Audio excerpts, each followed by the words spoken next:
Hi and welcome back to my channel. In this episode we'll be going through the complete underseal process of my E30 Touring. Now the complete underside restoration has took me about 2 years to complete. That's kind of from when I got it on the jig to removing all the underseal and carrying out over at least 100 homemade patches and a couple of patent panholes.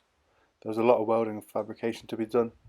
Kept it as OEM as possible, but included quite a lot of reinforcements and modifications on known rust spots, so they have all been taken care of. So what we have here is the primer. This is a 2K primer that I've brushed on over all the bare metal surfaces, so now it's all ready for the underseal process.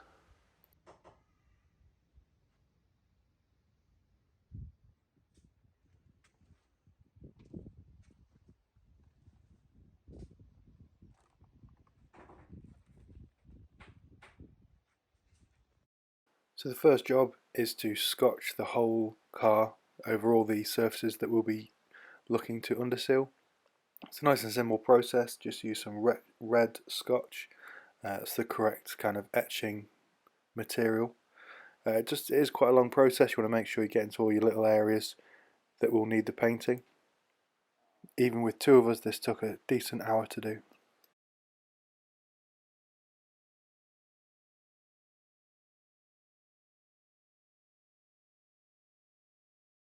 So now with the complete car etched up with the Scotch pads, we can now move on to the seam sealer. What I'm using here is a U-Pol Grey Stripe. It's a brushable seam sealer. It says it sets off in about 10 minutes, and we found that kind of working through the car, the brushes will get quite stiff, so I have to keep swapping those out. But you just want to make sure that it's kind of in all the seams, nice and pushed in. You don't have to be neat with anything because obviously the underseal is going to be over it. Once again, this took about a decent 2 hours to do.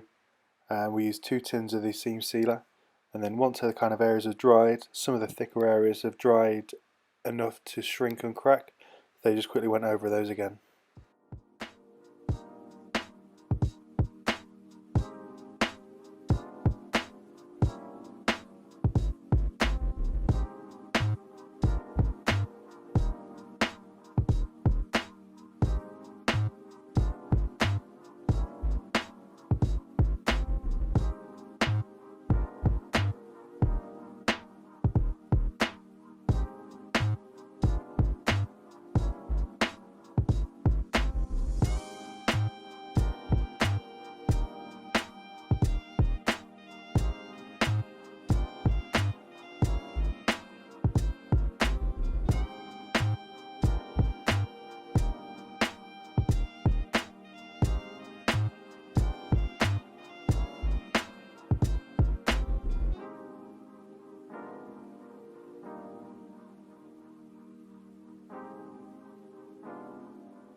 Moving straight on to the masking up.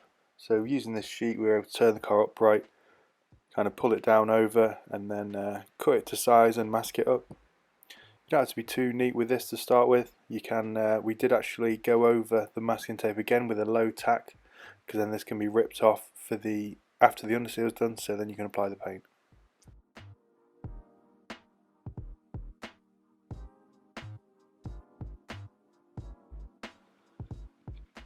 So that was our first day complete. Moving straight on to the next, which is the spraying day. So we started with putting a nice big sheet down, and then started to assemble our 3x6 meter gazebo.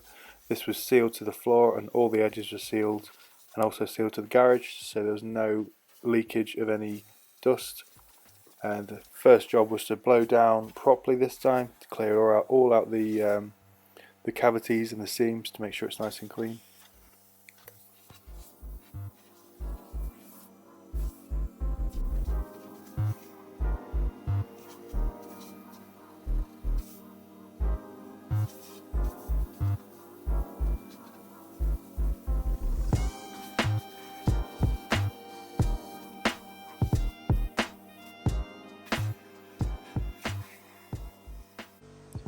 This is what we'll be using. So it's the CE Chem spray sealer, as well as we've got all the paint, the cleaning products. So now what we're doing here is just using a tacky cloth to kind of remove any of the built up debris. and here you can see the applying of the final masking tape, just so that we can remove this masking tape once the underseal is done to get a nice clean line for the paint.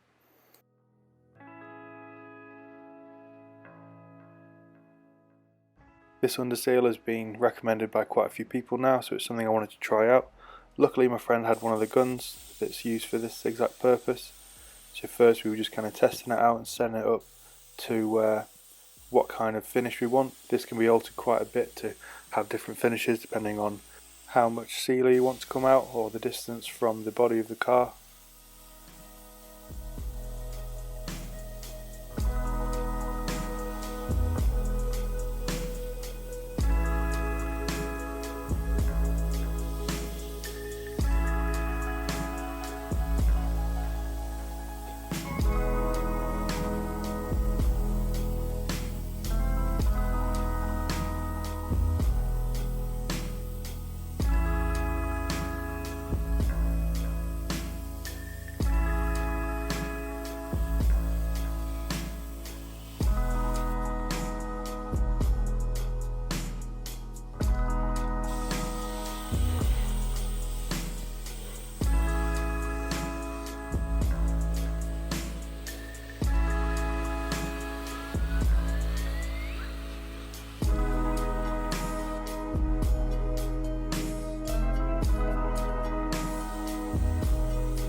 with the underseal applied, we are able to remove all the masking of the kind of mating surfaces, as that's not where you don't want to get any of the sealant. It dries pretty quickly. Within about half an hour, the one side was pretty tacky. So then it is a wet on wet application, so we can move straight onto paint once we're done with this. The paint we were using is a similar colour but a satin finish to the Laguna Green. Now, neither of us are professionals in this kind of work. However, my friend has a bit of good shadowing from his friend, so we let him kind of take the wheel and go with it. Due to the amount of kind of uneven surfaces and hidden pockets, it was best for us to kind of both looking over the car, checking for any missed areas, and then you can adjust the gun and kind of aim at that area to suit.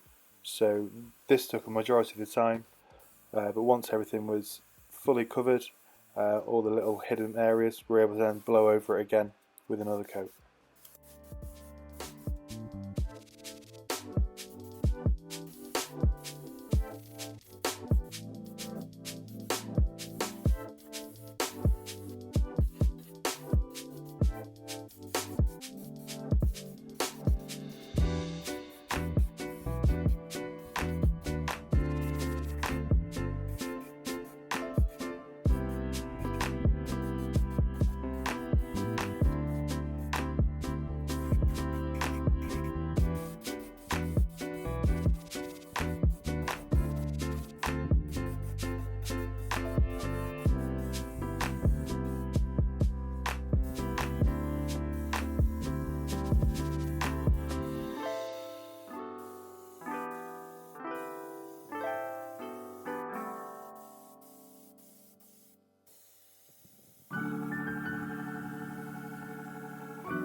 So after the second day was complete, we did run out of kind of daylight, so that evening we put the car away and took the gazebo down.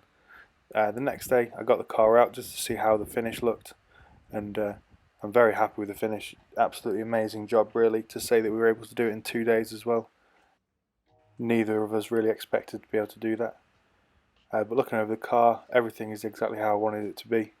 So that's great, and I hope you enjoyed the video. Thank you for watching, and I'll just leave you looking around the car.